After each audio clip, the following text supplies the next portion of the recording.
Hello guys, welcome my YouTube channel में आप सभी का स्वागत है। आज मैं आप सभी लोगों को बौद्ध धर्म से रिलेटेड कुछ ऑब्जेक्टिव क्वेश्चन कराऊंगी, जो मैंने इससे पहले भी आपकी जो मेरी वीडियो पढ़ी उसमें भी मैंने कुछ क्वेश्चन कराए हैं।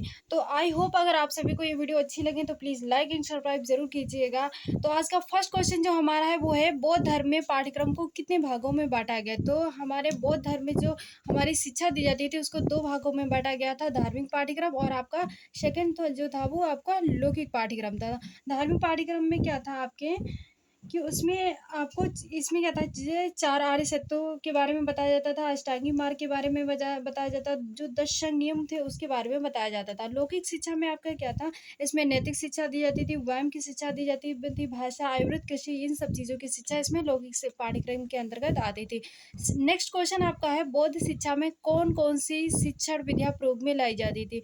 तो जो आपके बौद्ध धर्म में जो शिक्षण विधियाँ प्रयोग में लाई जाती थी वो कैसी थी, फर्स्ट आपकी थी व्यक्तिगत शिक्षण विधि, और सेकंड जो थी वो आपकी सामूहिक। व्यक्तिगत शिक्षण में क्या होता था आपके, जैसे उसमें आपके स्वाध्याय, मनन, चिंतन, यानी कि बच्चा अपने आप से ही पढ़ता था। जो सामूहिक जो शिक्षण विधि थी उसमें क्या था, जैसे टीचर जो थे व्याख्या, चर्चा, प्रश्नोत्तर, वाद विवाद जो विधि होती थी इसको सामूहिक विधि इसमें बोलते थे।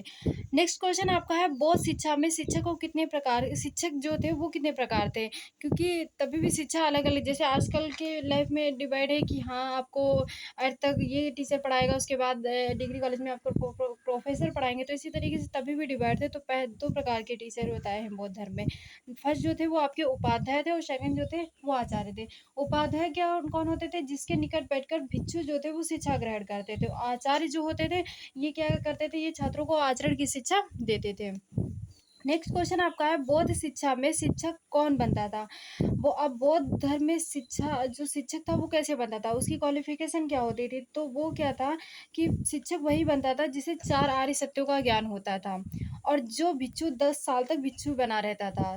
पहले तो उसको क्या था, 10 साल तक भिक्षु बनना होता था, उसके बाद ही वो टीचर बनता था उसमें। नेक्स्ट क्वेश्चन आपका है, प्रवज्जा संस्कार किस धर्म से संबंधित है। तो प्रवज्जा संस्कार जो बौद्ध धर्म से रिलेटेड है।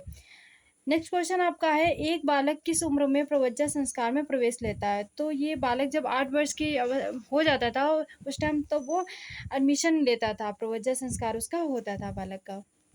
नेक्स्ट क्वेश्चन आपका है, प्रवज्जा संस्कार में बालक को कौन कौन सी क्रियाएं संपन्न करनी होती हैं। तो सबसे पहले उस देखिए प्रवज्जा संस्कार जो है उस टाइम वहाँ इसलिए होता था, बच्चे का एडमिशन जब कराते थे तो इसमें सबसे पहले बालक को सिद्ध ऋस्तु नामक पुस्तक का अध्ययन करना होता था। पीले वस्त्र पहनाए जाते थे बालक को, मुंडन संस्कार होता था बालक का, फिर दंड धारण किया जाता था, फिर उसे 3 वाक्य बुलवाए जाते थे, बुद्धम शरणम गच्छामि, धम्म शरणम गच्छामि, संघ शरणम गच्छामि। तो जब ये 3 बच्चों का बालक जो था वो उच्चारण कर लेता था उसके बाद ही उसको एडमिशन दिया जाता था, उसका होता था स्कूल में। नेक्स्ट क्वेश्चन आपका है, बौद्ध धर्म में विद्यालय में प्रवेश हेतु दो महत्वपूर्ण संस्कार कौन कौन से थे। तो फर्स्ट आपका है प्रवज्जा संस्कार जो 8 वर्ष की अवस्था में होता था, और सेकंड जो आपका है वो उपसंपदा संस्कार होता था। जो पहले प्रवज्जा संस्कार में शिक्षा ग्रहण कर लेता था उसके बाद उसको उपसंपदा संस्कार में एडमिशन दिला दिया जाता था उसको। नेक्स्ट क्वेश्चन आपका है, बौद्ध शिक्षा में भिक्षु को क्या कहा जाता था। बौद्ध धर्म में जो भिक्षु होता था उसको साम्यनार भी कहा जाता था। तो ये क्वेश्चन बहुत वेरी इंपॉर्टेंट है, क्योंकि कभी कभी पूछ लिया जाता है कि साम्यनार सामनेर किसे कहा जाता था। तो बौद्ध धर्म में जो भिक्षु होते थे उनको कहते थे। नेक्स्ट क्वेश्चन आपका है, उपसंपदा संस्कार किस आयु में होता था। तो उपसंपदा संस्कार जो है वो 20 वर्ष की आयु में होता था, या इसमें क्या था, उच्च शिक्षा दी जाती थी। नेक्स्ट क्वेश्चन आपका है, बौद्ध शिक्षा समाज के किस वर्ग को नहीं दी जाती थी।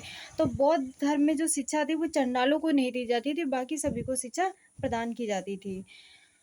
तो आई होप आप सभी को जितने भी क्वेश्चन मैंने कराए हैं समझ में आए होंगे। अगर आपको ये क्लास अच्छी लगी हो तो प्लीज़ लाइक एंड सब्सक्राइब ज़रूर कीजिएगा।